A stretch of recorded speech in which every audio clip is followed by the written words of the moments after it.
খোকন খোকন ডাক পারি ডাক পারি।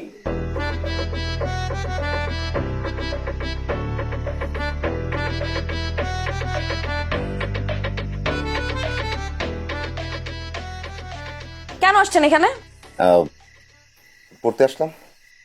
এখানে আমি বয়স্কদের পড়াই, এটা কোনো ফাইজলামি করার জায়গা না যে আপনি ফাইজলামি করতে চলে আসছেন এখানে। আমি তো ফাইজলামি করতেছি না, আসলেই পড়তে আসলাম। রাস্তাঘাটে আমাকে ফলো করেন, কিছু বলি না তার মানে এই যে আপনি আমার এখানে চলে আসবেন আমি আপনাকে কিচ্ছু বলবো না? ফাইজলামি করেন, আপনাদের মতো ছেলেদের না এটাই সমস্যা, কিছু না বলে না মাথায় চড়ে বসেন। উঠেন উঠেন, স্ট্যান্ড আপ। আর কিসের মানে আপনাকে উঠতে বলতেছি না? আপনি যার বের হন, কোনোদিন এখানে আসবেন না। ফাইজলামের একটা লিমিট থাকে, কিছু না বললে মাথায় উঠে যায়। আচ্ছা ঠিক আছে। বের হন, যান।